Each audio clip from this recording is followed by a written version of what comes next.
And we had a good 6 months of partying, and then I had congestive heart failure. And congestive heart failure, like my heart failed at less than 13% functioning. And I was on the heart transplant list for a year. They put me on a bunch of medication. And let me tell you, I think the moment I realized like, oh, we got a big problem, I was using in the hospital, in the ICU. And they're like, you're gonna die. Don't use cocaine anymore. I'm like, well, I'll just smoke meth. And like, that wasn't the answer, but it was the answer. Warning. This episode contains a real conversation about addiction, drug use, and suicide. It may be triggering. Take care of yourself. Listener discretion is advised. Welcome back to the Sober Tapes.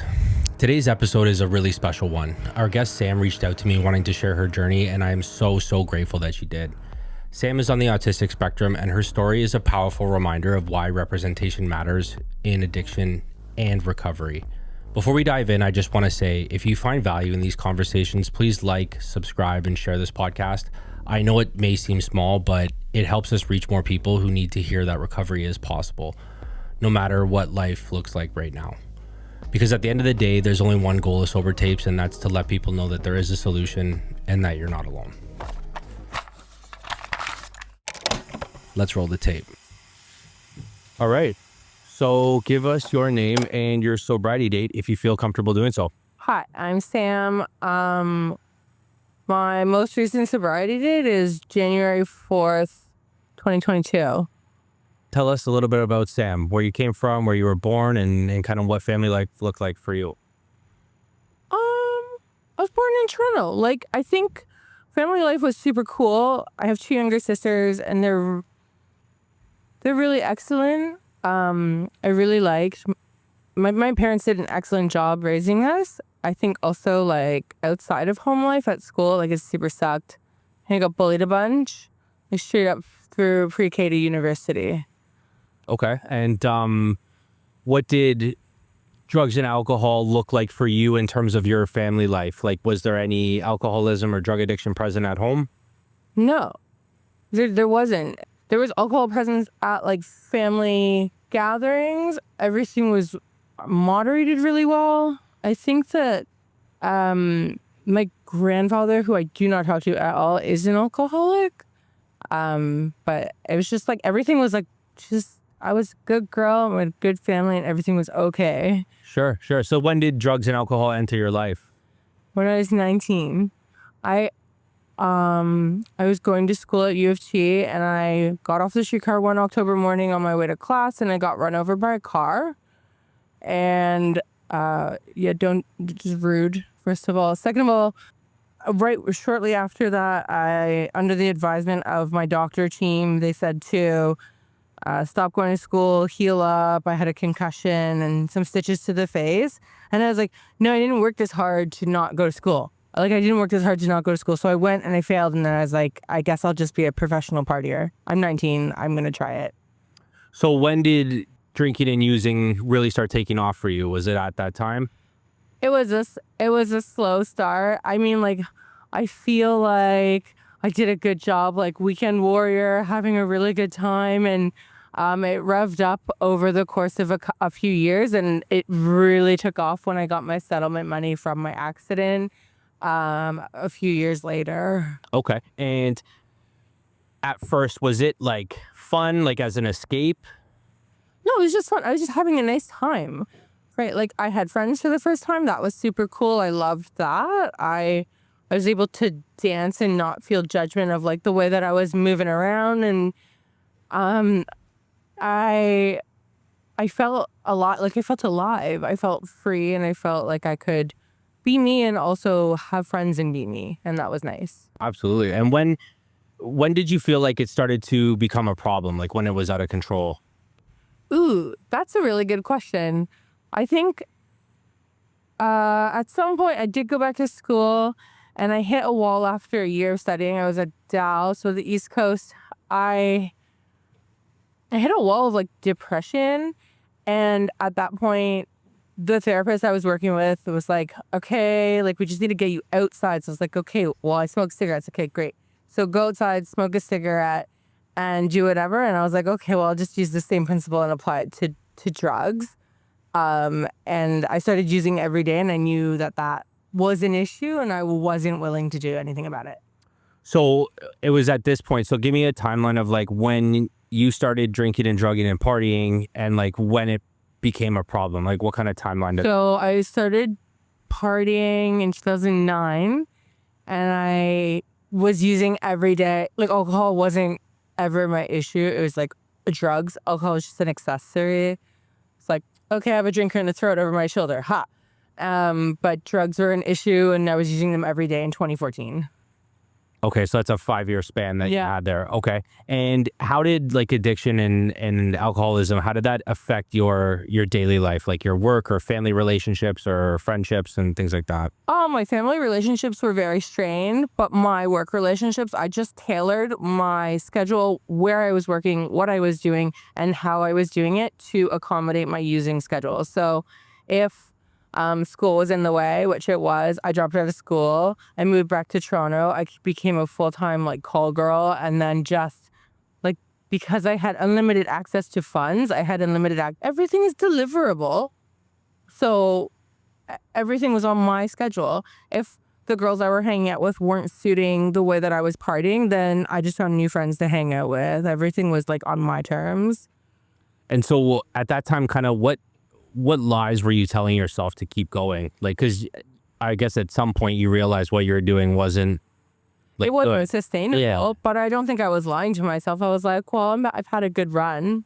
Okay. Like, it's going to end where it's going to end, and I don't really care.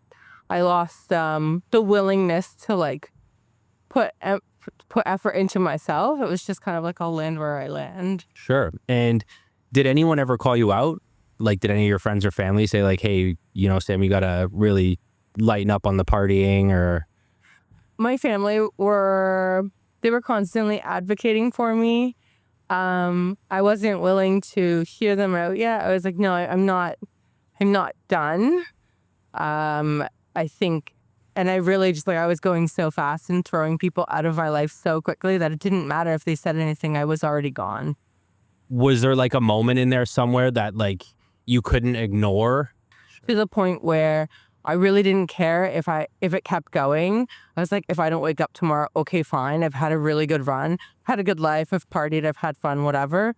And then I met a guy who came over with my drug dealer, and he was like, hey. I was like, hi. I was like, here's my number. He's like, okay. And I fell in love in my head, but I didn't know who he was. So he called me the next day, and he's like, I'm in Costa Rica, come join me. I was like, okay. So I got on the next plane out. 24 hours later, I'm engaged. I'm in Costa Rica, come back to Toronto, move in together. We had a good 6 months of partying, and then I had congestive heart failure. And congestive heart failure, like my heart failed at less than 13% functioning. And I was on the heart transplant list for a year. They put me on a bunch of medication, and let me tell you, I think the moment I realized like, oh, we got a big problem, I was using in the hospital, in the ICU. And they're like, you're going to die. Don't use cocaine anymore. I'm like, well, I'll just smoke meth. And like, that wasn't the answer, but it was the answer. Sure. I got involved with a 6-month stint of fentanyl, and that got really scary because I kept overdosing and had to be Narcan, and I kept going to the psych ward. I had consistent psychosis for an entire year. And it wasn't like this one thing where I was like, oh, like I really want to clean up my life. I had a break in psychosis for about 30 seconds where I was like, I need to call for help. I called my parents. I moved home. And I was like, I don't think I can do this anymore. I don't want to do this anymore. I had a just breaking point, and I don't think it was anything specific. I had this tiny little moment where I was like, oh, I gotta go. Now's my time. Let's go. And then what happened? I started going to some meetings and following up with my doctors. 9 months into my sobriety, like just around the time that COVID started, my fiance like passed away from an overdose, and I think I was just like exhausted. Like I had just been on like survival mode, high alert for so long. and finally being able to like slow down and meet with other people. Like I was in psychosis for the first 3 months of recovery. Like I had no idea why I was there. I just knew that I had friends and it was safe, and that was okay. So I just, the beginning of recovery was like, it was kind of cool because I'm going to meetings and I felt like I could do things for myself for the first time. You know what I mean? Sure. It was kind of autonomous, building autonomy. Yeah. Yeah. And that obviously felt good. It felt pretty good. Sure. And what were some of the easy parts about early recovery? I didn't have to do it alone. I didn't have to, my parents were so supportive. They drove me to so many meetings. I, like building a friend base of picking up key tags or chips and, having safety, having that hour of safety a day was humongous for me. It was so important. The beginning part, like it was like easy breezy. It wasn't complicated at all, right? But then COVID happened at the beginning of my recovery, 6 months in, and I'm like, oh my God, I can do recovery from horizontal. I can just do it from bed. I don't have to leave. And then I just didn't leave. I didn't leave. I don't know, until like basically last year. So tell us about that. During that time, during COVID, I was constantly like in so much pain. I got diagnosed with fibromyalgia, and sought treatment for that because like my body was just so exhausted, and I sought escape through dating apps. I sought escape through food. I gained 100 pounds in recovery. Do you know what I mean? But now I feel like healthy, whatever. It's okay. But it was very alarming at the time. And I forfeited my license a long time ago because I don't want to do that. That's a lot of work. But if I wasn't escaping through other means that weren't drugs, but just people and food, then I was definitely just in bed. Got you. And so what kind of spawned you or made you want to like make changes there in terms of like getting out of bed and moving on? I think it took, if you look at everything, like my energy budget, it was so expensive for me to like get up and go shower. It was so expensive for me to just like even think about existing. That was so much work, and I wanted it to be different, and like I couldn't will it into existence. I couldn't pray it into existence. I had to wait and be patient. I watched all of my girlfriends around me in recovery, like, you know, get up and like go exercise, get a job, get a pet, get a condo, I don't know. And I was just like, I can't move. And I feel unwell. So it's just doctor appointment after doctor appointment, after being patient. 5 years into recovery, I was finally like, oh my gosh, I think I can go touch outside air now. Sure. Yeah. And so tell me about like the recovery life for you. Like, what does it look like now that you're out and about? Okay. So in March, I was like, I need to get over my anxiety of leaving the house alone. I moved in with my boyfriend, and he's super fantastic, but he started going to work. And I was like, all right. So I worked with a therapist, and I practiced just like going outside the door for 5 minutes a day. And then 5 minutes turned into 10 minutes. Okay, I'm going to walk for a little bit. So I've been practicing walking, which was something that was so difficult for me. I'm practicing walking since March. And then for the last 2.5 months, I've been practicing walking to the gym. And then at the gym, I do the stair climber. What's the gym escalator? That's the one. Stairmaster. And then, and then I do that, and then I walk home. So it's been a very, very slow, progressive climb to just get some normalcy.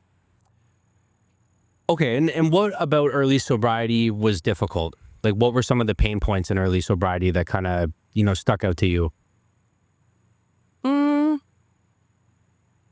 Well, like the first 3 months, I didn't know what was going on. I was in psychosis, like clinically in psychosis still, so I didn't know what was going on. I thought I was in a video game. And that was really confusing when I finally landed, because then I'm like, I don't know what this means. What do all these words mean? But I did know that I had built enough familiarity that it didn't feel unsafe, so that was okay. Did you dive right into like Alcoholics Anonymous or NA or CA or any of the I 12 did step all the programs? A's. Yeah, I did all. I was shopping. Early recovery is like shopping. You're just like, oh, you pick and choose. You're like, okay, I like this meeting, and I like sitting with this person. This person's got what maybe I want in the future, so maybe I'll ask them to be my sponsor. So what does that look like for you now? I've had the same sponsor for like 4 years, and she's super old school, super cool. And I love hanging out with her. We try to hang out at least once a month to do step work, and we talk every week, which is really helpful. But I have kind of eased back on my meeting attendance for sure. Sure. And what kind of systems or habits or routines that you have now that kind of helps you, stay sober and keep in a clear mind? Oh my God, I just don't want to die. Do you know what I mean? Like I know that I do really well with routine, and that's fine. Building routine has been such a hard task to wrap my head around. Oh my gosh. And also I really just like, I just know I don't want to I don't want to die. I want to live. I wake up in the morning, I'm breathing. It's worth living today. It's going to be okay. It's not like I'm running away from myself. I'm okay with me now. And what is one gift that sobriety has given you today? The willingness to live. I want to seek out like what being alive might provide. Does that make sense? Yeah, of course. I don't know. I don't think like I'm not scared of death, right? I think the overdose has really taught me that. I'm watching so many people that I started with in recovery like not be here anymore, and I honor their lives through like the work that I do now.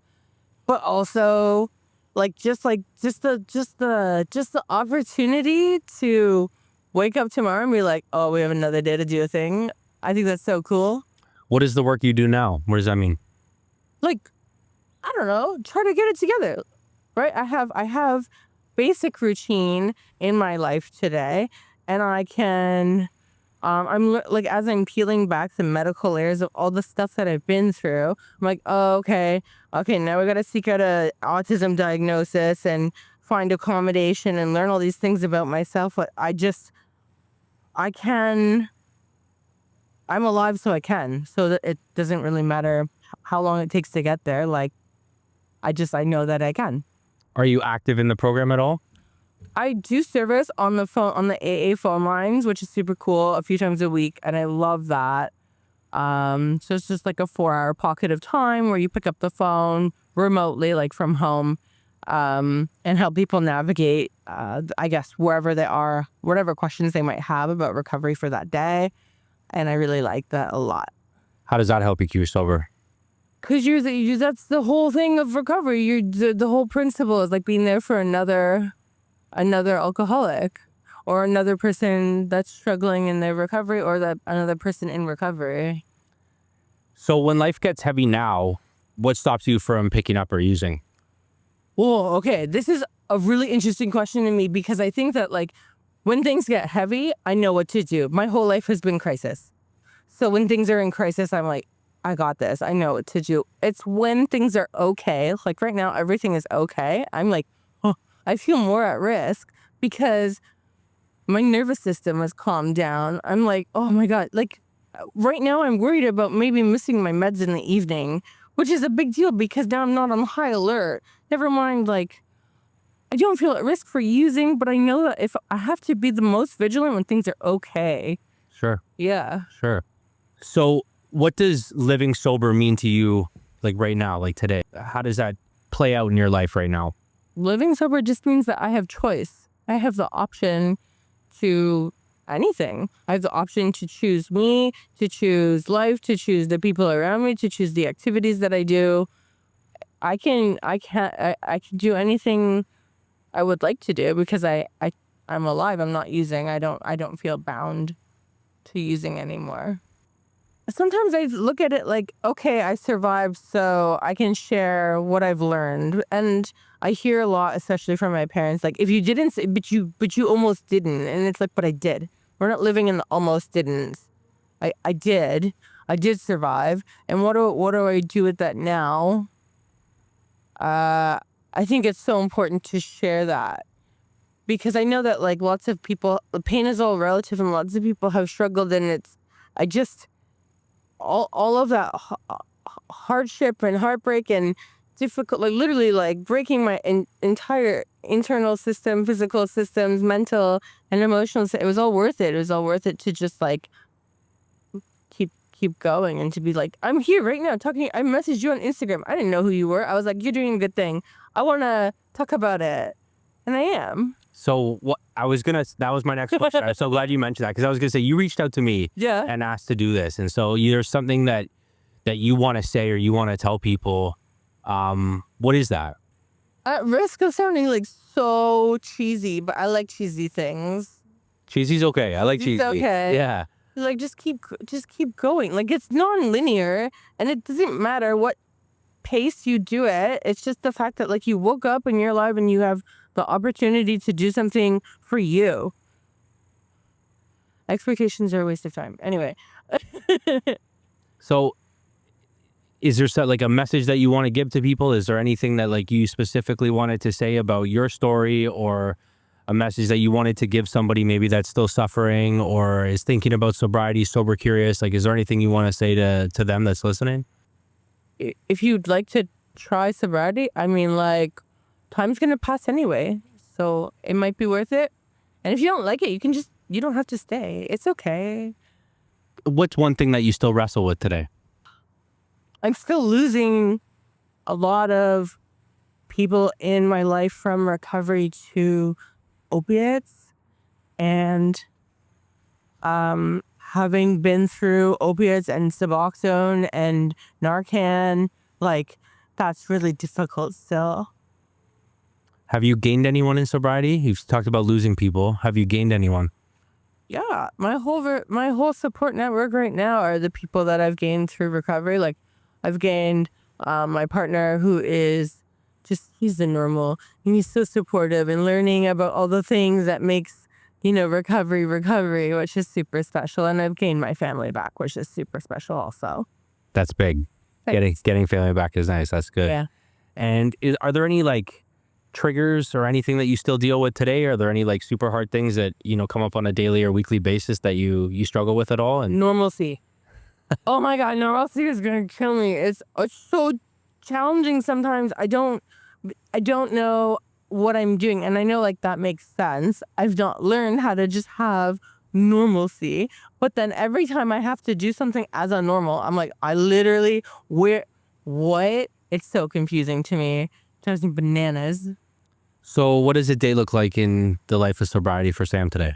Well, I'm a stay-at-home girlfriend at the moment. So I help my boyfriend go to work, and then I get to like go to the gym and do chores. And I couldn't do chores for most of my addiction. Like I couldn't do laundry. I couldn't go up a flight of stairs without falling over. So all of that stuff is like big wins for me. And I get really excited. Do dishes, go for my walk, get groceries, create a new recipe. Like I feel like I'm building the fundamentals that, I don't know, at this age, and that's fine. Like, it doesn't specifically matter. Sure. Do you have a spiritual program at all? Yes. Talk to me about that. I habit stack a lot. So anytime I go pee or go to the bathroom, I pray, because then it's the only time of day where I'm absolutely certain to not be doing anything else. So then I get to pray all day long, which is fun. And then I have to remember to listen, because praying is only one part of it. But if I'm not listening with an open mind and open heart and open ears for the signs from my higher power, then I'm not really paying attention at all. I like to use sage in Palo Santo. I went to like a healing mass over the weekend, which was super cool. Very out of my realm, but I very much liked it. It's very peaceful. That's about it.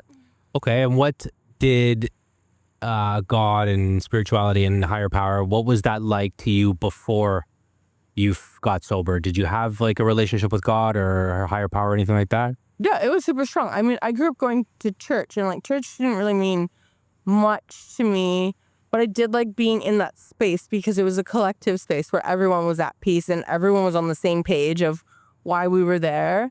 And I really liked that. That was really soothing to me. So I did grow up with God and the universe and a higher power. And I carried that through into my recovery.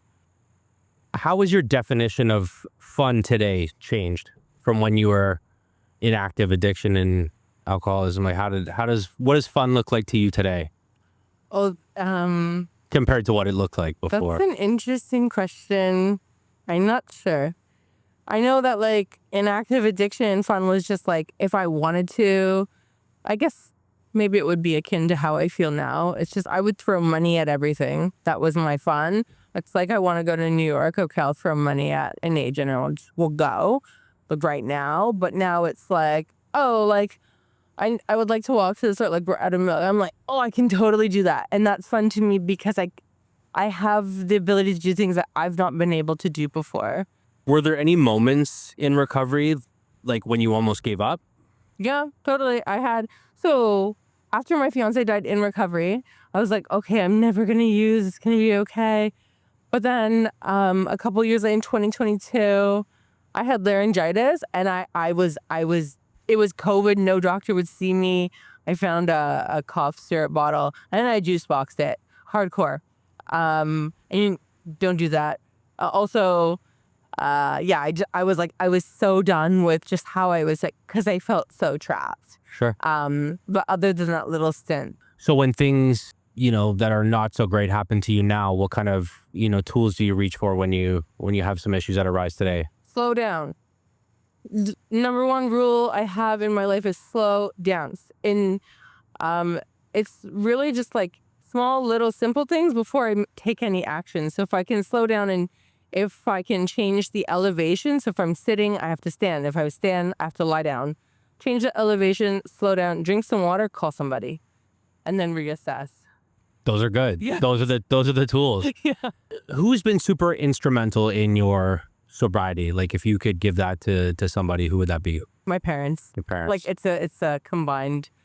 Sure. My parents they've been in Al-Anon longer than I've been sober, longer than anyone in our family's been sober. Like they've done workshops, trauma informed, this, that, the other, BPD, bipolar, like just so much work into understanding and how to bridge. And they win for sure. If sobriety was a soundtrack, what song would be on it? Yep, I definitely leaned into music. Sure. I think, you know what, actually, when I have really loud thoughts, like I have intrusive thoughts, really loud thoughts where I'm like, oh my God, I feel so overwhelmed, I'm anxious, I just listen to music louder than my thoughts. Okay. So whatever is louder, it's usually like hardstyle or something like 200 BPM techno. Anything louder than what's going on in my head, that's the sound. What's your favorite song right now then? Right now would be Sonne by Poltergeist. I like it. Thanks. Awesome. Sam, thank you so much. I appreciate it. Well, that's another story on the Sober Tapes. See, these aren't just interviews. They're reminders that recovery is possible, even when you're in the darkest of places. So until next time, let's keep the tape rolling, keep moving forward.